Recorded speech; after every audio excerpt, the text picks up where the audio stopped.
Good morning, guys. Today we're going to do the BJT transistor. I'm going to show you two circuits which almost look the same, but they're not necessarily the same. So we're going to distinguish on how to do calculations on each and all of those circuits. The first one has got RB and RC, and the second circuit has got only RE with it. So we're going to start with the one that has both RB, your base resistor, and RC, your collector resistor. Right, now on these two circuits we are going to calculate the terminal voltages on both of them. So we're going to start with the first one. RB is 3.9 kilo ohms and RC is 180 ohms. So on this circuit we do not have RE. So for us to do the terminal voltages, the calculations,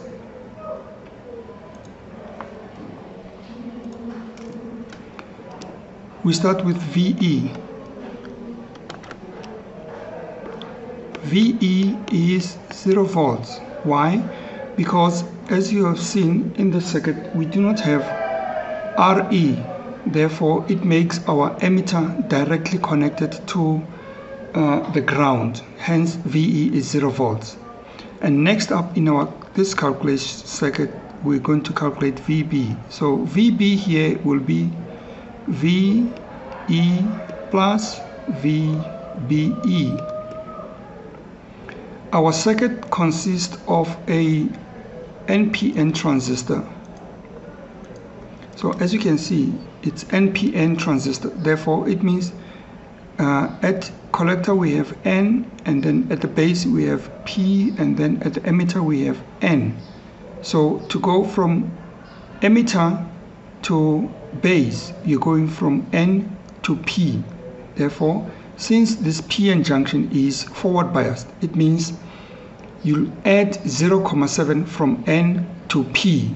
So that's how I got VE plus, not VE minus. All right. Therefore, our calculations then will result in as follows. 0 plus 0.7 volts. That means our VB is 0.7 volts. All right. So now we are left with VC. And for that, we are going to need to calculate the current so that we can be able to say how much VC is. Okay, now as you have seen, we have the value of beta. Therefore,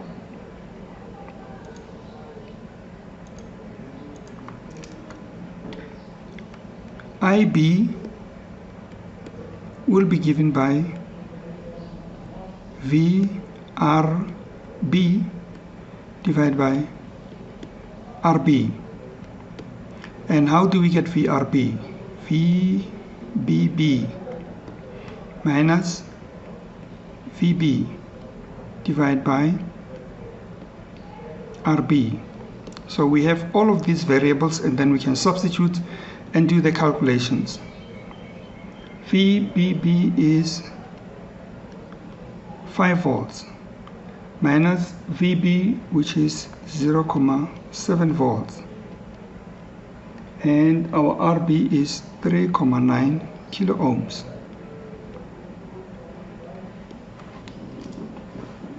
All right, so we're going to do the calculations now, and the value for our IB is 11.359 milliamperes.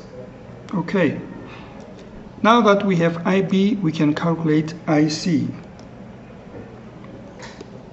IC is IB multiplied by our beta value, 11.359 milliamperes, multiplied by 50, and our IC is 567,949 milliamperes. Okay, now we should be able to get VC. VC will be given by VCC minus VRC. VCC is given as 15 volts minus IC times RC. That is 15 volts minus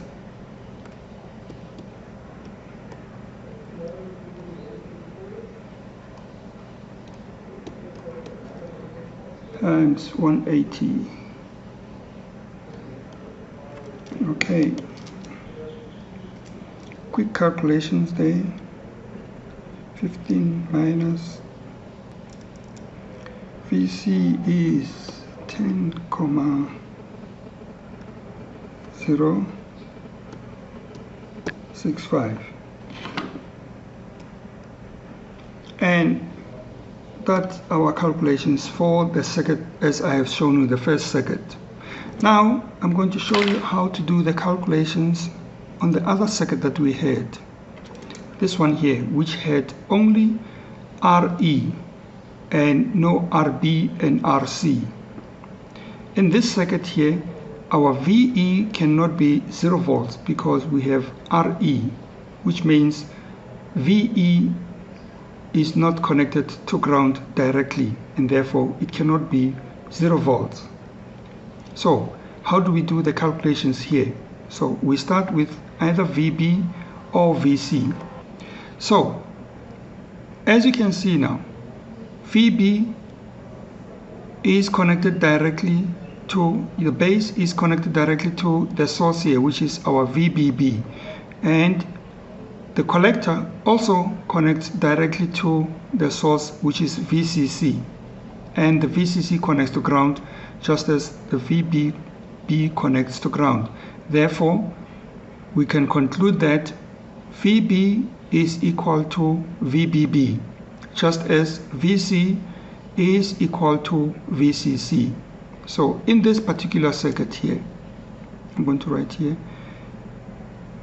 VB is equal to VBB, which is 2 volts, and VC is equal to VCC, which is 10 volts. So to calculate VE, our transistor is NPN. We have the voltage at P, which is our base, it's 2 volts. We need the voltage at N. Therefore, from P to N, it will be a subtraction. Therefore, VE is VB minus VBE. 2 volts minus 0.7 volts. And this is 1.3 volts. And there you have it.